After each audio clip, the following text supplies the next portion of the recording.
Hey everyone, it's Muscle Whisperer Josh. Going to show you a quick post-workout video for rolling your chest and rolling your back. So today I just hit one of my first workouts in a while since my baby's been born, and hit my chest and back together to help balance the shoulders. So I'm doing a little push-pull workout, some chest exercises followed by some back exercises and vice versa.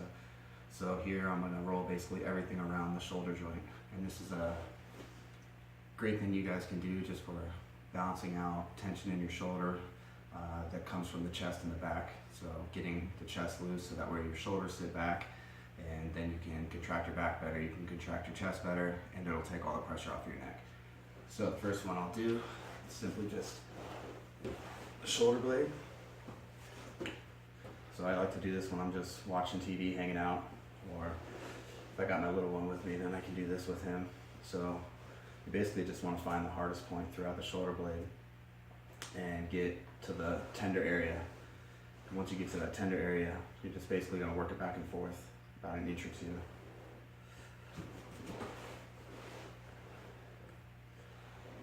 When you're rolling, I know it can be painful, but it's meant to be painful as long as you know you're doing it in the right areas. A lot of people talk about foam rolling back and forth. They talk about foam rolling before your workouts. It's ideal to do it after your workout, because the fact that it does hurt means that you're breaking down tissue, and when that tissue is broken down, it's now weak and flimsy until it can kind of heal itself and regain its form. So it makes no sense to foam roll before your workouts, because you're going to go do the same thing when you lift weights or any kind of exercise. You're going to break tissue down, your body's going to go into a recovery state. So if you do that before your workouts while you're rolling, then essentially you're going to weaken that tissue and the elasticity of it, and as you go to work out, you're not really going to have a real feel for what you're feeling. So it's going to be more of a false sense of reality. You know, you'll think you feel better just because you've loosened some things up, but in reality you really haven't helped the muscle in any way, because it's going to have a much harder time going through that workout now. So leave it till after your workouts, even if it's only a few minutes like we're going to do here. Okay, so I've been on this for a little bit. I'm just working it back and forth to basically break it up to where I feel when I raise my arm or move my arm after it, it should feel nice and light and loose. And what that means is you've reduced friction, you've reduced tension, therefore that lightness is basically less tension resisting your arm's movement, and it resists the shoulder as well. Starts causing alignment issues between the elbow and the shoulder, and if you let it go too far, then you'll start to notice your shoulders will roll forward, your back will get really rounded, you'll have big old traps just because your traps are always engaging. Alright, that feels pretty good. So I'll sit back in a little bit. I don't have a whole lot of time, so this is just to make sure that I can get through my work day, but that feels pretty good. Next one we're going to do. So if I was to do that, I would have taken and always matched it up on the other side. I'm just showing you guys this, and since I don't have very much time, but every time, don't go to another spot on the other side of your, or on the same side of your body until you've matched it up on the other side of your body. You'll end up getting ahead of yourself, and if you don't have much time, then you're going to end up doing more on one side than another, and that's not really going to benefit you the way that you want. So I'm just going to go to a chest one, just so if nothing else you only had time for 2 different rolls, then you could do a spot that would help the back, the rotator cuff, and the shoulder, and then you'd have a spot that would open the chest up and help those shoulders sit back. So this one you simply just want to lay. I'll just do it here. I'll show you here. My head's not going to be facing me, so I won't be able to talk as much, but actually I can. So there's 2 ways I like to do this one. Straight out and basically rolling the face of the front delt. Just back and forth. You'll notice that this helps really get some of the hard tissue, and having your arm in this position will actually stretch it before you start hitting it. It kind of helps you release things. So that's one. I definitely wouldn't go that fast on it. This is the one that I like to do the most. If you had only chance or time for one, I would pick this way first. So if you're going to do it yourself, you want to turn your head this way. I'm doing it so I can talk to you guys, but turning your head this way will pull all the way through the scalenes, all the muscles in the neck, your trap, everything. They'll pull it this way and basically aid us in stretching this open as we foam roll this line between our chest and our shoulders.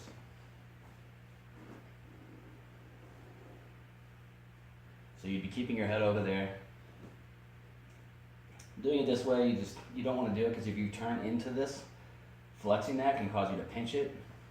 You'll feel like you've had something spasm or seize up. So it's better to go this direction. And all you're trying to do here is basically find the seam, the line right between your shoulders and your chest and your arm, and act like you're trying to separate the arm from your chest. So you want to dig out the line between them, kind of pull your shoulder away. And as you see, I'm trying to take my body weight, and if I'm facing this way, then I'll twist my body that way away from it. And you kind of roll into it, get some pressure against that pec, and then kind of grab the tissue with the roller and try and pull it away.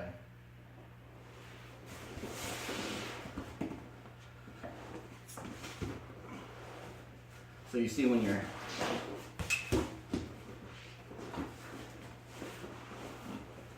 doing this, you're still stretching the tissue when you use a foam roller. That's essentially what it's doing. So as I was doing that in my pec, I was kind of grabbing the tissue in a way to use the foam roller to stretch that tissue out. Similar to what you do when you do a stretch, but when you stretch, it superficially stretches, and what that means is it's basically going to pull the topmost layers of your leg, or your shoulder, your arm, your back, whatever you're stretching. And that's why compression is necessary, because we need to get into those deeper layers while we stretch that tissue out. So you need pressure in order to gain deeper layers, and once you've gotten to those deeper layers, then you can actually start to break up and stretch those things out, and that's truly what's going to get you the relief you want. So I mean, if you don't like foam rolling, you're not really supposed to like it at first, but I promise you, if you keep with it, it'll definitely be something that gets better, less painful, more rewarding, more enjoyable. You'll know if you do it right one time. It's not really the feeling after that's most profound, it's the feeling when you lose that feeling. So you go to the gym after you've done some good foam rolling and really got some good release, and you feel great, you have a great workout. Then you come back and you've lost that, you've gotten tense again. Well, that tension's going to drive you crazy, because you're just not going to feel like you get the same workout, pump, or anything that you were getting before. So when you stick with it, even a few minutes after a workout. So what I'm basically doing here, is essentially I don't have a whole lot of time before my client, so I was shooting for about 10-15 minutes. So I'm trying to get a couple minutes on my shoulder blade on this side, getting the separation of the seam between the chest and the shoulder on both sides, and then just a quick stretch. And actually with this, I've cheated a little bit, where I would tell you guys to do one area or one spot and then stretch that out. Well, when I do my chest and my shoulders in this region, I can just find a stretch that will actually pull my arms and my lats open, so it'll basically stretch open the shoulder blade area and the subscap that I worked, but also it'll stretch open my chest and everything that I did right here. So you can find ways as you get better at it to combine different stretches and combine different things, so that way you can actually get in more foam rolling and still open everything up after you're done with the stretching. So you never want to leave stretching out. It's like breaking open a wound and then not telling it what you want to do. It just it's kind of survival of the fittest at that point. The body has all this tension around it. Now you've freed up this area, but haven't really stretched anything to place. And it's kind of whatever tightens up in whatever place is basically what place the rest of the muscles are going to have to take as well. So I got this one. Now I can essentially do this one over here. I'll do the first one since I don't have much time. So now you can get a perspective. I don't really know how well you can see me as much, but I brace my knee up here just to make it more comfortable, so my lower back and no other part of my body will lock up or cramp, while you're trying to do this. That's the last thing you want. You get into a good spot and then your glute or your hamstring or something cramps up on you. But that would be a good indicator for you to go roll that too. So maintenance is as quick as this. And I'm telling you guys, if you even cut off the 10 minutes off the end of your workout, you are gonna look better than you did had you not done that every day.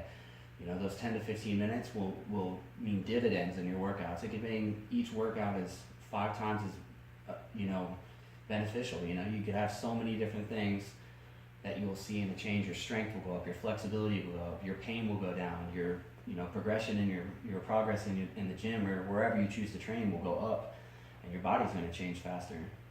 And if you're somebody who's overweight or something. There's something to be said about releasing toxicity of your muscles, feeling better, just anything you can do to aid you in that initial motivation to keep you going, you know, when times get tough in the beginning, because it can be hard as you begin to lose weight, or as you're a skinny guy like I was and you try to gain some muscle, you know, and it can be difficult. So things like this will make it a lot easier on us. It kind of slows and offsets things like the soreness, the pain, all the things that kind of deter us away from wanting to keep going. And it just leaves you feeling better. You want to talk about it. You want to tell people about it. You motivate others to do it simply because you feel better. But it prevents you from ever breaking your will to keep going. Alright, guys. So if you had nothing else following those up, this would be a really good stretch. It'll help open the spine up, your shoulder blades, your lats, your chest, your front delts, all your delts. It takes pressure off of your neck. It opens up everything through the hamstrings, over the hip and the glutes. I feel stretching in my quads even, my inner thighs. And I'm just gonna hold this for, I try and hold it for 1 to 2 minutes on every stretch for sure. But when you engage your arms on a stretch, if they start to go numb, don't let them stay numb very long. Sometimes it's good for them to go a little numb because the nervous system will give up and won't be able to hold on to its grip as easily as it would had your arm not been numb. So letting it go a little bit numb is not so bad, but you use numbness or loss of feeling as a gauge. When that starts to happen, then you want to stop your stretch pretty much quickly after that. And then, you know, if nothing else, just take a second and wait and then go back into it.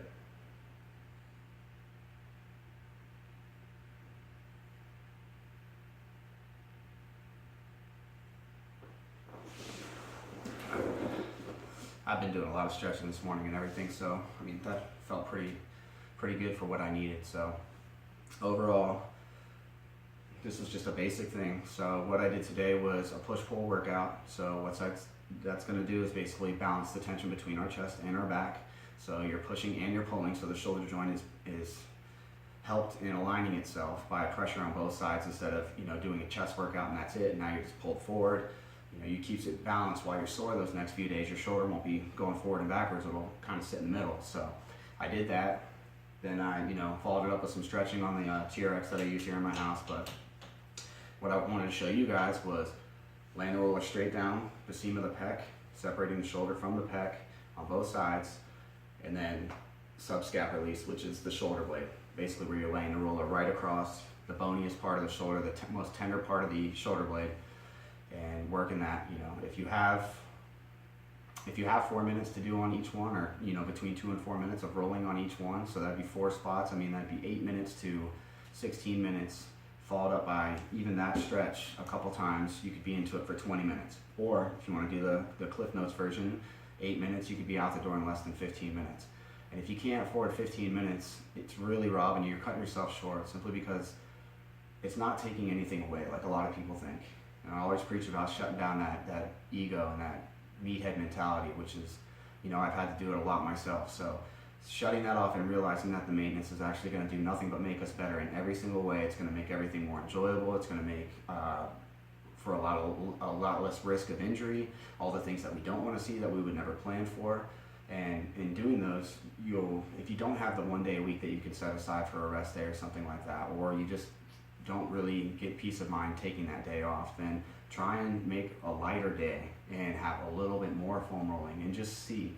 And if you really sit there and spend the time digging in back and forth, you want to get into the point where as you raise your shoulders after you've done that they feel nice, light, and loose, and you should feel good, cold feeling running down your arms. And that means that circulation has increased. So cold feeling in any area that you just worked means that blood is getting into new areas, and therefore it has to warm back up. It gets cool as it goes into a new area, and then it warms back up. But that means that's always a good sign because you're getting great circulation. Circulation means nutrient-rich blood flow to the muscles, and in turn you're going to see a lot more development, a lot less tension, inflammation, and things like that. So spend the time doing it. It'll make a lot of difference in your regimen overall. It'll make for a lot less work on the diet side, a lot less work on the exercise side, and then you can you know, have a lot more freedom to pick and choose which way you want to go. Do you want to go harder on your diet? Do you want to go harder on your maintenance? Do you want to go harder on your exercise? You'll have the option to do so. But so many people I see, they act like they're not in pain. But then when we start to talk about it, the plot thickens and I find out there's 15 different things that's wrong with them.